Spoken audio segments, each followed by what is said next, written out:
This is Democracy Now!, democracynow.org. I'm Amy Goodman with Juan Gonzalez. Friday is the deadline for the Department of Justice to release its investigative files into the dead financier and serial sex trafficker Jeffrey Epstein. The deadline was set with the passage of the Epstein Transparency Act last month. One of the questions that's remained largely unanswered until now is, how did Jeffrey Epstein become so extravagantly wealthy? Wealth that both enabled his crimes and shielded him from scrutiny and accountability for so many years.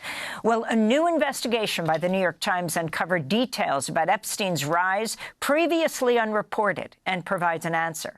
The investigation's headline, Scam Schemes, Ruthless Cons, the untold story of how Jeffrey Epstein got rich. This is a video clip featuring some of the reporters. It begins with business reporter Jessica Silver Greenberg.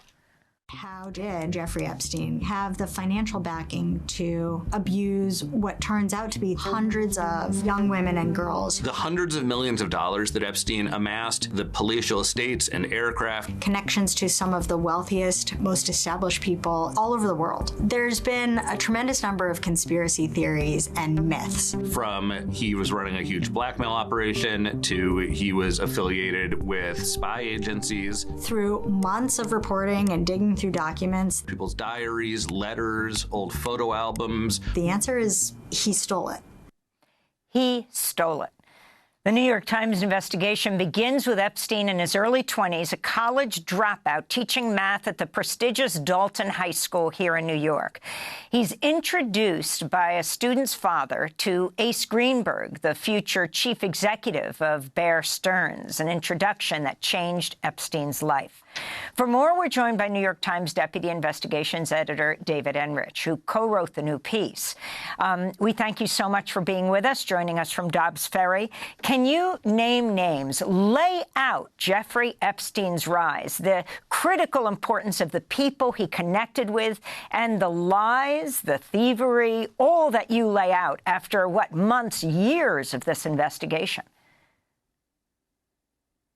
Yeah, we've spent a long time on this one, and it really starts at Bear Stearns, where Epstein is introduced to a guy named Ace Greenberg, who was a top executive at the investment firm. And Greenberg and another of his colleagues, Jimmy Kane, who's also a top executive there, took Epstein under their wings and made him their protege. And Epstein proceeded to go on kind of this spree of wrongdoing at Bear Stearns, everything from abusing his expense account, lying on his resume, giving a girlfriend early access to kind of hot investment deals. And time again, Epstein's protectors at the bank went to bat for him and basically got him out of trouble. And this was the start of a lifelong pattern for Epstein, where he would push the envelope, cross ethical, moral, sometimes legal lines, and basically escape with impunity because of his really astounding ability to charm people in positions of power and to use his leverage over people in positions of power. And one of the things we heard about Bear Stearns was that he was, and this was a time in the late 70s and early 80s where there was a lot of drugs and sex going on within the firm itself. And Epstein, it sounds like, was providing some of the top executives with drugs and with access to women. And so, you know, he had leverage and he was not afraid to use the leverage. And again, we see this over and over and over again in the ensuing decades of Epstein's life and career.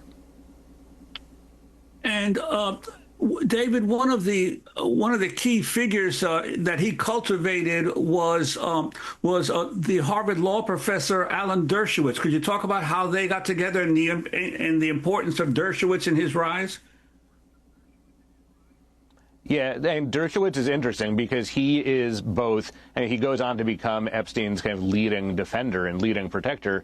But Epstein connects with him by doing this thing that he does all the time, which is he leverages one connection to form another, And so in the case of Dershowitz, Epstein in the early 90s had become close with a woman named Lynn Forrester, who was this successful telecom executive who was very close to Bill Clinton and the Clinton White House.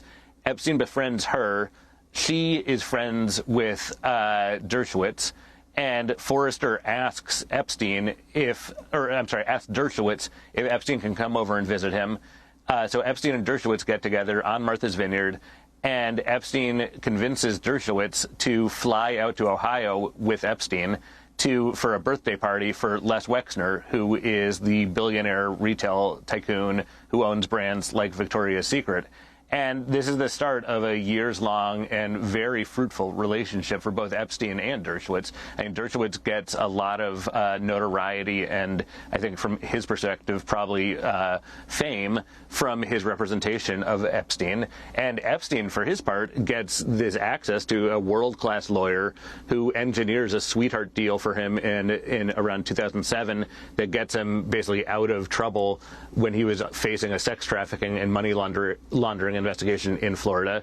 And Dershowitz, and to this day, is one of Epstein's leading public defenders. And so it was an investment that Epstein made in this man in a very kind of prescient way early on. And that entailed not just introducing him to people, but also getting him access to invest in very exclusive hedge funds. And when those investments didn't work out, getting Dershowitz bailed out of those investments. So Epstein was just absolutely masterful at leveraging one connection to benefit another. And, you know, it's often been said that Epstein is this math genius and this super sophisticated financier. What we found in our reporting is much simpler, which is that he may have been those things, but the evidence shows that what made a difference for him in the long run was his ability to charm and entrance and leverage powerful people off of one another. And if you can talk about the connections, as we're about to see the documents released, if we are, Friday, December 19th, the connections to Trump, to Robert Maxwell, the father of Ghislaine Maxwell, to Ghislaine Maxwell herself, serving a 20-year sentence for sex trafficking. Go ahead, David. Well, and we don't know what's going to be in these files, if indeed there are files released by Friday. And I think it is much more likely, I don't think it's very likely that we're going to see a lot of stuff that kind of plumbs through Epstein's ancient history the way we did in this article. That's part of the reason we wanted to do this reporting, was to provide, kind of shine a light on a phase in his life that has not undergone quite as much scrutiny as his later years. And I think what we're likely to see in these files is quite a bit about him in the 2000s, essentially, and in 2010s. And that happens to be a period where he certainly overlapped with Donald Trump for a period. He overlapped with Bill Clinton for a period. And there are a lot of powerful, important figures kind of darting in and out of his life. And obviously there is an enormous amount of interest, rightly so, in what these files show, if anything, about how Epstein's sex trafficking operation ensnared some of these kind of bold-faced names. The truth is, and I'm not trying to be coy or evade the question, we just really have no idea what is in these files and what is going to actually be released in a way that is legible. And I think there's an expectation or a concern that these might be very, very heavily redacted if they get released at all. And hopefully I'm wrong about that, because I think the whole world is clamoring for some transparency here. And I, just as someone who's been covering this for like 6+ years now, with my colleagues at the Times, we are really eager to see what's in these files. And finally, what surprised you most as you investigated him for all of these years? We just have 30 seconds. I think what surprised me the most was just how pedestrian some of his scams were. This is not someone who is hatching this like extremely elaborate plot to con sophisticated people through all these like bells and whistles.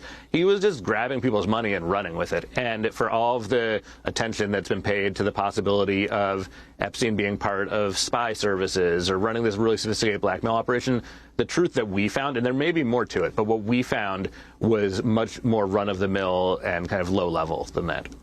David Enrich, we want to thank you for being with us, Deputy Investigations Editor for The New York Times. We'll link to your new investigation, Scams, Schemes, Ruthless Cons, the untold story of how Jeffrey Epstein got rich.